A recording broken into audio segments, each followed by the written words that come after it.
You're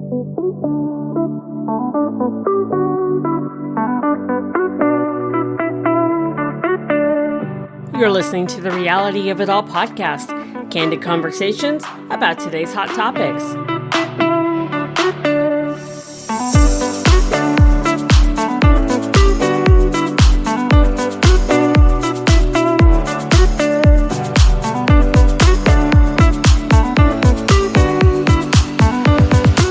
And now here's your host, Tracy Osborne.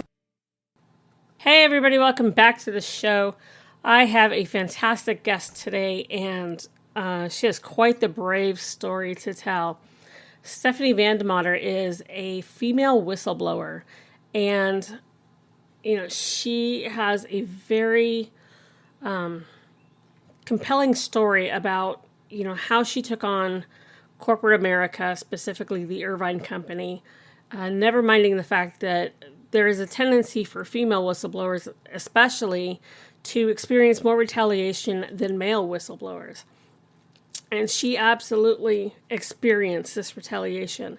And Stephanie is the only person to have actually won a whistleblowing lawsuit against the Irvine Company, which is one of the most powerful real estate companies in America and the largest landowner in California. So, I am just awed by her bravery and her perseverance in doing, what is right. She is joining us today for her first ever public appearance to tell her story. And I am so excited to have her on Releasing Trauma and to be the first place that she tells her story. So Stephanie, welcome to the show. Thank you, Tracy. I just want to repeat what I just said to you a few minutes ago, which is that I really am so grateful that you have invited me onto your podcast today. And this is the first time that I've ever spoken publicly about my experience. And I feel like after listening to some of your other podcasts, I feel like I'm in safe hands today. And it, feels a little divinely inspired for me. So I'm very grateful for that. It's my pleasure. We are going to have a good time. Good. As good of a time as we can talking about this, but yeah, we're going to be fine. So, Stephanie, let's just start and kind of tell us what you can about what happened. Sure. So again, my name is Stephanie, and I am a successful employee whistleblower, and I think identifying upfront that I won a whistleblower retaliation lawsuit against my former employer is really crucial, because there's actually very few whistleblowers that can say that today. And interestingly, as you just said, that you don't hear about it or talk about it a lot, and one of the reasons why I am starting to speak out, I think, is because it's such an important topic. And in a way, I feel like I have a duty to do this at this point because I feel so strongly about it. The background to my story is that for about 15 years, I felt that I had a dream career, like literally a dream career. I managed the Irvine Company. Well, first I should back up and say that, it took me 5 years to win my case. It was against one of the largest real estate developers in the United States, the Irvine Company, and its chairman, Donald Bren, who is the wealthiest real estate developer literally in the United States. He's worth about $16.2 billion. And so again, for about 15 years while I was working for the Irvine Company, I felt like I had like literally a dream career. I managed the company's flagship star-studded high-rise in Santa Monica, California. The building was home to like every celebrity you could ever imagine, but some of the like top names I can think of that everybody knows: Britney Spears, Larry David, Janet Jackson, Alanis Morissette, The Rock, Kate Beckinsale was my neighbor for years. And so, and I lived on site. So these people were also my neighbors, and I knew their family, wow. knew their children. And it was a very, very compelling, interesting, no 2 days were the same career for me. I mean, I loved it. And also as a woman that was working in a very male dominated industry, I was so proud of my achievements, as a woman, particularly in the Irvine Company is, very dominated by men all at the top.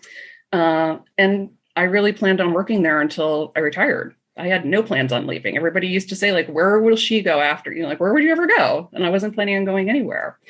So in about 2014, what happened was that the Irvine Company's experts discovered that there was a systemic water intrusion and toxic mold issue that was in the building. And when that happened, I have to tell you that like my entire world and everything as I knew it completely turned upside down, like everything. And it's, this is when it actually gets kind of hard for me to talk about it. I still feel traumatized by the experience. But I know that part of walking through that is by talking like to you today. And so, back to the story, what happened was that when the company discovered that they had, this water intrusion and mold problem, rather than telling the residents about it, rather than pulling construction permits to fix it, they decided to hide it. They hid it. I was instructed to hide it. And as time went on, I started to realize that these repairs that they were doing were actually creating dangerous and hazardous living conditions throughout the building.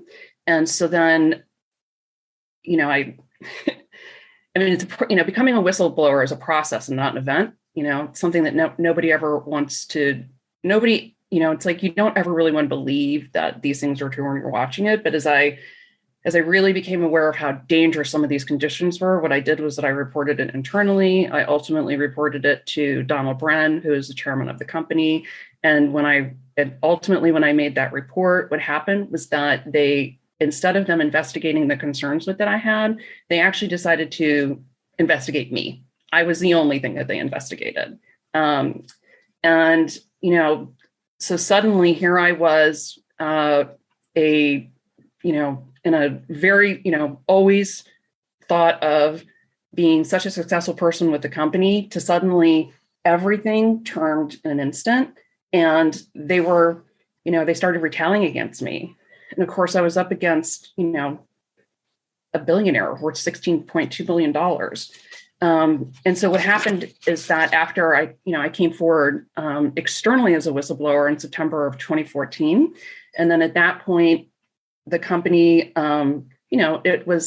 it's like the classic cycle of abuse. Like I used to work with women that were survivors of domestic violence and for volunteer work that I did, and there's like a cycle, the cycle of abuse, and there is a cycle of abuse that happens with whistleblowers as well. It's just every whistleblower that I talk to, it's the same type of cycle. And so I went through that, and ultimately what happened was that about 6 months later, I was harassed and retaliated against, I was isolated, I was demoted, all my responsibilities were taken away. But most importantly, what happened was that ultimately they pushed me out. It's called, they constructively terminated me. And so because I lived on site, and I had worked there for 16 years, I lost my home. I lost my entire social circle. I lost my career that I loved. I mean, I literally lost everything all on the same day, for coming forward to try to save people's lives. That was my intent. And yeah, as I sit here today and I talk to you, I mean, I have to tell you that if I had to go back, to 7 years ago on the day that I did that, and if you asked me if I would do it again, the answer is yes. I would do it again. And I hope that as we talk today, that regardless of what the circumstances are that your audience is listening to, so whether it's, because you've got all different kinds of people that you're talking to, I think that even if the external circumstances are different, the internal feelings are the same. And there are to be in a position where it's, there's like that moment in time where you have to make a decision about, am I going to turn my head the other way? Or am I going to courageously come forward because it's that important? And which one am I going to do? That decision to come forward it's the most important decision, honestly, I've ever made in my entire life. And I'm glad that I did it. And I hope that if nothing else today, that I can help other men and women that are listening to your show to learn something from my experience, that can possibly help them. I can't imagine that it was an easy decision to come to by any stretch of the imagination. But, I could see where the ethics and the morality of, this is wrong what they're doing. And ultimately, this is going to hurt people. That had to weigh really heavy on your shoulders. And I would imagine help you make that decision to go ahead and come forward. That's a great question because so I want to be really clear that the building that collapsed in Miami is not owned by the Irvine Company. Yet that building, the name of that building is Champlain Towers. And the building that I ran was called Champagne Towers. Oh, geez. So, similar names. Yeah. And there were many years where I think I doubted or I didn't understand like the significance of what that meant by coming forward. And when that building collapsed, I saw it from the perspective of the building manager. And so that building manager in Miami knew every single person that passed away in that building. Yeah. And when I was trying, and I reached out to him, I understand how awful that is. So in my case, when I was thinking about coming forward, we have to go back to, I lived in the building. I lived there for 16 years. Like every single one of my close girlfriends that I've been friends with for a long time now, I met them all as residents living in that building. So I knew the residents, I knew their children, I knew their grandchildren, I knew everybody at such a personal level. And so as I saw this going on in the background, and I was directed and warned and intimidated and harassed into not telling these residents as this was going on. Mm-hmm. I mean, it was like I couldn't, every morning I would wake up and I would think to myself, like, is this actually really happening to me? And it's a horrible, horrible feeling. It's like, these secrets that people are told to keep, that it's a devastating experience to have to do that. Well, and, not only is it, a devastating experience, but if you hadn't said anything and you turned your head and something happened, the building collapsed or, something like that, ultimately you could have gone to prison. You could have been held responsible and held liable for it because you knew what was going on and you chose to look the other way. Well, so again, to make the comparison between these buildings, so, in Miami, the building, collapsed. And so at 1221 Ocean Avenue, there were a couple issues. One, there was the mold and health issue, but on top of it, there also was what happened was that they actually removed, part of the remediation included removing walls. So walls that were in common areas or also in the exhaust shafts. And so they removed those and didn't put them back. So had there been a fire in the building, fire would have gone through the building very quickly and killed, dozens of people. And so I did learn when I was dealing with this that I could have been criminally charged.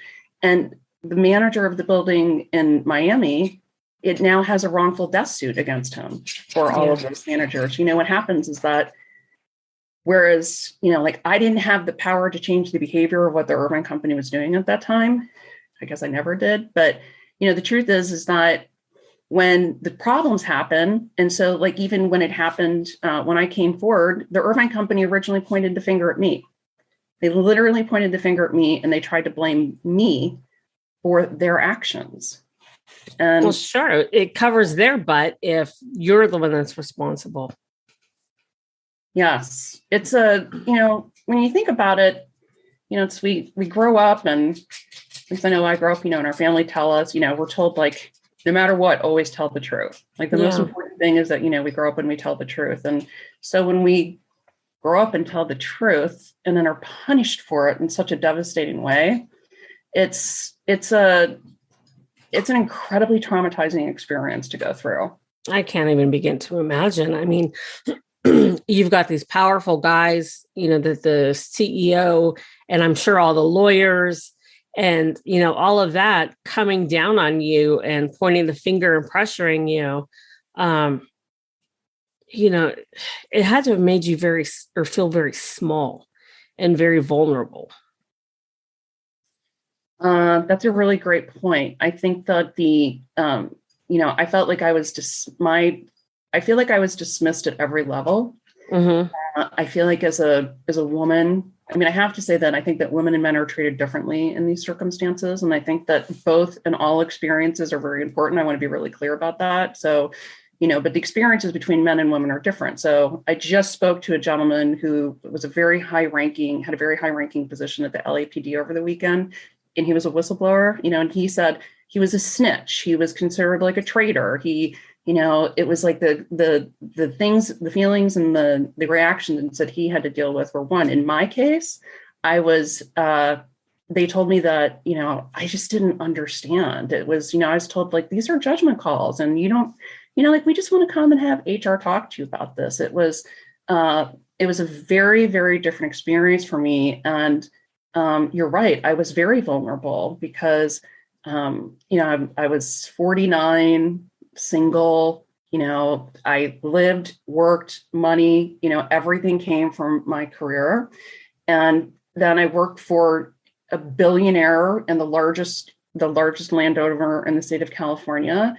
And so there's like me and all of the highest level executives at the Irvine Company. I mean, many of them that these were the people that, I communicated with, and all of them intimidating and trying to harass me into keeping this like secret that was risking people's lives. It was what was really going on was that the Facebook whistleblower who came out and talked about how Facebook puts, profits ahead of, safety. And so that was what I ultimately all of a sudden, I found out and I realized that the company was doing the same thing. They were literally putting Donald Brent's profits by doing repairs in a way that were very dangerous. So they were putting his profits ahead of the health and safety of the residents, anyone that walked in the building, and the general public. And it was, and I felt so small, so terrified, so alone, so isolated. I mean, it was, there are, in those moments, what happens is that people get so scared. I mean, I have compassion for people who were surrounding this other people that, worked at the company that couldn't necessarily say anything because it's terrifying. Mm-hmm. Did you, at any point, were you physically threatened? Was your life threatened or, anything like that? Did you have any of that level of intimidation go on? Well, I would say that I had, going back to the, kind of like the classic whistleblower, the cycle of retaliation. So, what happened first was that, I reported it, it was dismissed. Then suddenly, in my case, I was very quickly demoted. My management responsibilities were taken away. All of the support staff that I had were fired and let go. And so then I was doing, the job of like 4 people under me.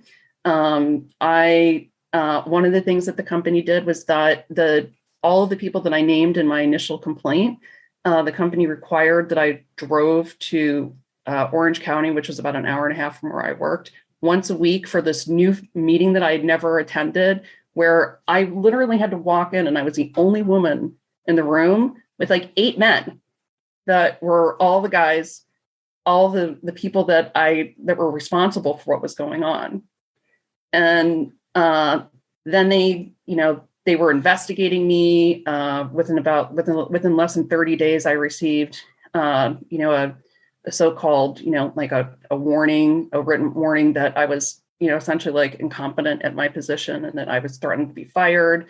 And it was I was micromanaged. I suddenly I went from managing a team of 40 people, Tracy, and seeing my boss maybe once a quarter, and that boss came to me, to suddenly I had this new person that was assigned to me, and I had to, by the end of every single day, I had to give her a written report of every single person that I talked to that day and what I talked to them about. It was crazy. Yeah, sounds like they were, they're doing everything to make you miserable. They couldn't fire you, because of all of this, but they could make you miserable enough that you would just choose to leave on your own. And then you wouldn't really have anything to, come back at them for on a legal capacity. I think I'm not a lawyer, so I'm just guessing. But so let's talk about that lawsuit. How did that come about? And, and what does it mean for you? And what did it mean for them?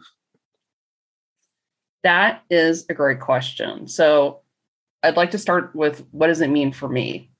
So what it means for me is that, I had signed an arbitration agreement. So I was forced into arbitration.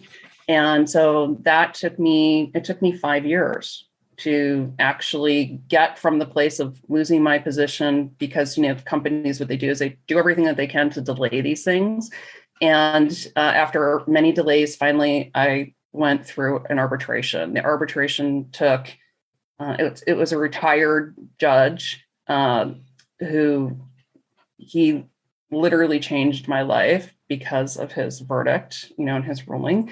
So there was an 11-day arbitration. And at the end of that arbitration, a couple months later, the judge found that the company, that they had retaliated against me, that they intentionally retaliated against me, that they lied to government officials, that they lied to residents, that they withheld all this information from the residents. And so whereas it is an arbitration ruling, I refused to sign a non-disclosure agreement. And so the most important part of that, I think, is that, which probably comes from my whistleblower NDA, is that, I had a very important ruling, but more importantly, what it did is it planted the seed so that there now is a judge, not an individual, but a judge that has found the Irvine Company and Donald Brown guilty of these actions. And so future residents, and there are lawsuits that are going on right now, they will have that because, usually there always has to be that seed that gets planted for the first time for someone to Sure. like this. And so I think what's very significant is that I was able to plant that seed. And there was no way I was ever going to sign a non-disclosure agreement. And so what that means now is that information can become public, part of what I'm talking about today. And I think that other people will be able to use that, on top of the fact that Donald Brent owns 65,000 apartments in the state of California. And if he was willing to cut corners and do things that take dangerous actions, that risk to health and safety at his flagship high-rise property. What's he doing at all the rest of them? Yeah. What's he doing at all the rest? And so, it's a private company. He's the sole, owner and chairman of that company. So he's got a lot of power that's unregulated. And I think that, listen, I think it's important that the public has a right to know about these things so that they can make their own decisions about where they're living, on top of the fact that if they've had any kind of injuries or experiences, that they would relate to from my complaint, not my whistleblowing, but more, from what I reported, I think it's important for them to know. Absolutely. So, excuse me. when you won the arbitration, did that kind of give you some of your power and self-confidence and self-esteem back? You're just asking such great questions. I asked the tough ones. Oh my God, you did, but you did temporary. You did, and it did, and there's been like a whole nother twisted story after that. That what ultimately happened was that I won, but then I still haven't been paid. So I won an award, yet I have not been paid, and so the company, has found like a loophole, and they found a way to try to, even though it was a final and binding arbitration of which, nothing can be changed. Donald Bren hired a disaster mitigation attorney, and they've been able to delay my payment. And so on one hand, I would tell you that, and when this all first happened, it was devastating to me. It was absolutely devastating because I felt like, okay, it's like when you get that kind of a ruling, you think it's over, and now I can heal and I can move on. And yet I haven't been able to. But at the same time, I'm just one of those people that I tried, I guess, to make, lemonade out of lemons. And I feel like this delay has happened for a reason for me. And I now believe that it's made me realize that I have a duty to come forward and talk about my experience. I don't know that I would have done that originally. And now I am, especially after, what happened in Miami, and then learning about some other issues with the Irvine Company, other lawsuits. And so it's been a process for me.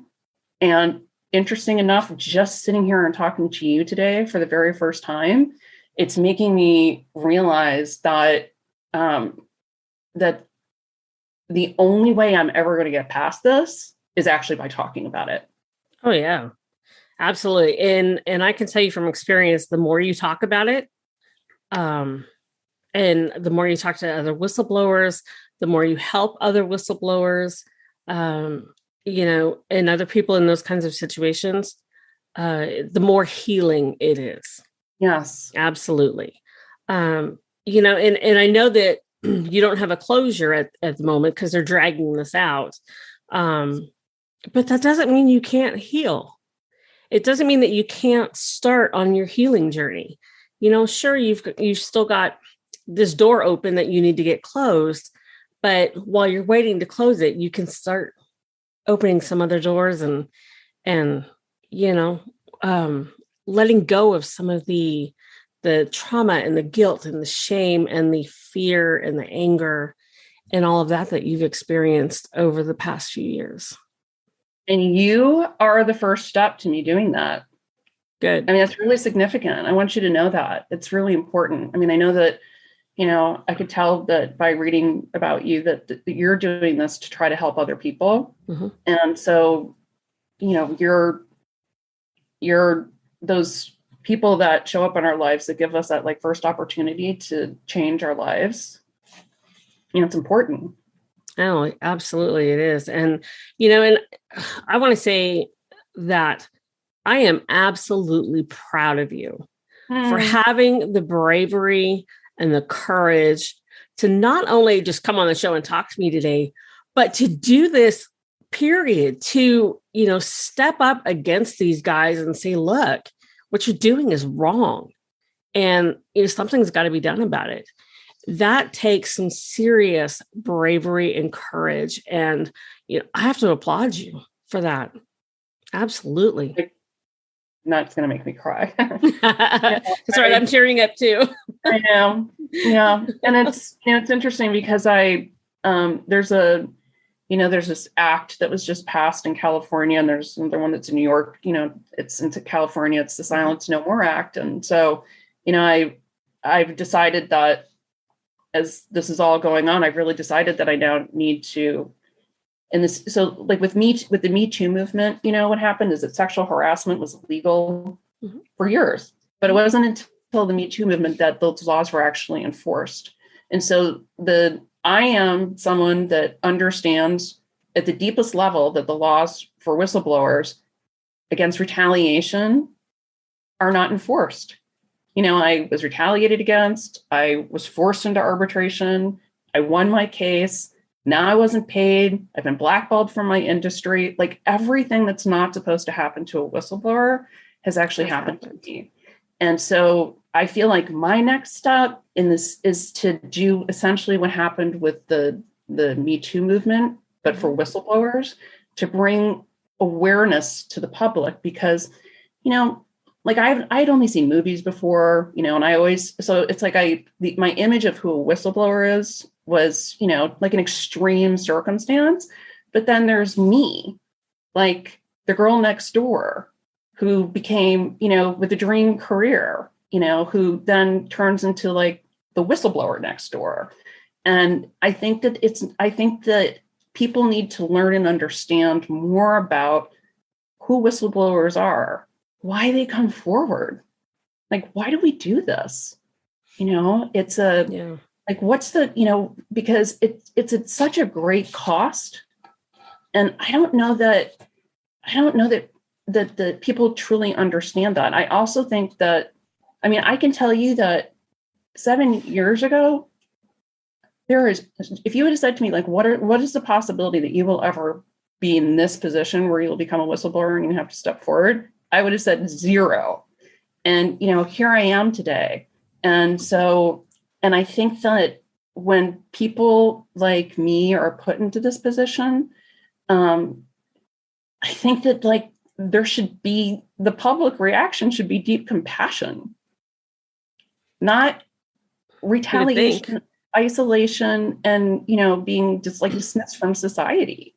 Well, sure. They make you out to be the bad guy, just like, those of us who have gone through domestic violence and sexual assault, we've had to deal with that for so long. The victim blaming and the victim shaming, they're doing the exact same thing to you. It's the same. And that's what I was saying before, Tracy, is that it's the same thing. It's the same feeling. Mm-hmm. And fortunately, I think that listen, 7 years ago, when I would tell people that I was a whistleblower, like people didn't want to talk about it. Now, actually, if I tell someone I'm a whistleblower, they actually ask questions. It's like, I used to say that I felt like I was walking around with a W, like a scarlet W on my chest, as right. like, and that is changing. But the only way that this is ever going to change for sexual assault, rape, violence, domestic, all of those things, and I can't think of what her name is right now, but recently there was a woman that posted the video of her boyfriend, who was a football player, that beat her up in her apartment. Yeah, I can't think of the name, but I actually was watching that the other day and I was like, oh my God. He was literally throwing her across the room.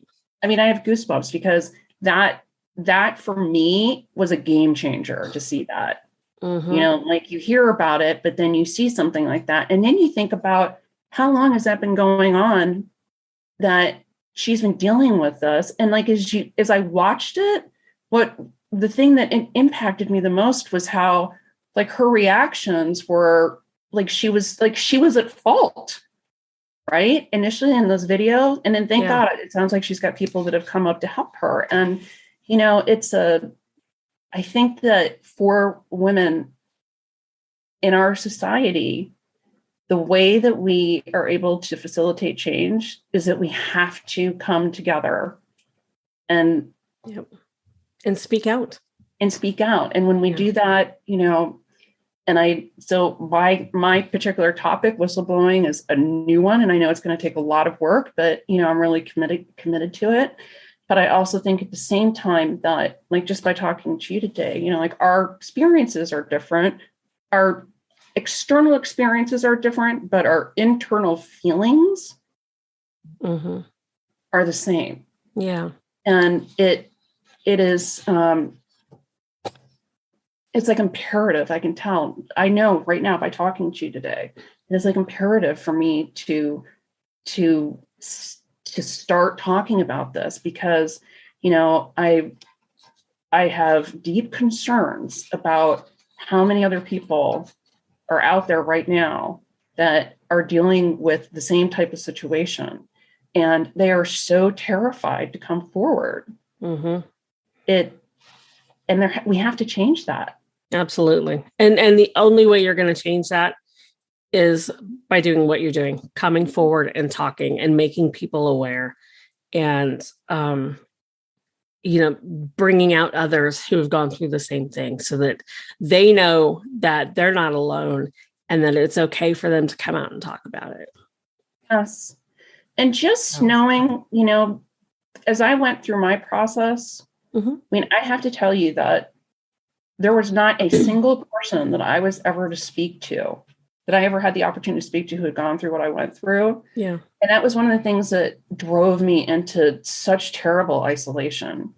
And I, in the last month, have spoken to 3 or 4 people that are thinking about coming forward as whistleblowers. And it was such a powerful experience for me to be able to talk to them about that and share, to let them know, in advance, what to expect and what they should expect.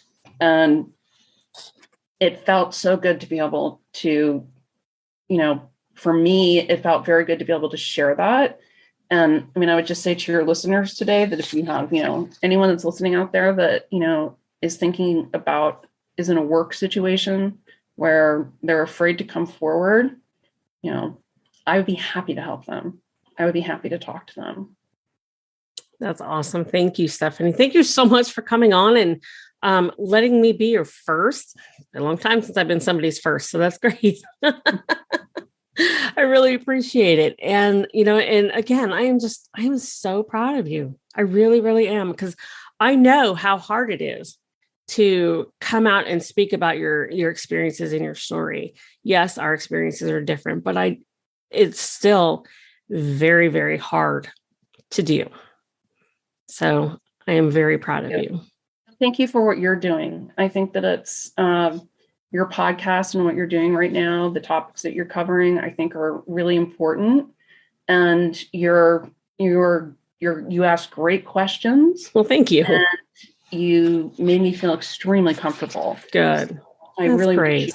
I want you to know how much I appreciate you. Well, thank you. Thank you. Listeners, if you need to or want to get in touch with Stephanie, you can go to her website. It's silencenomore.org.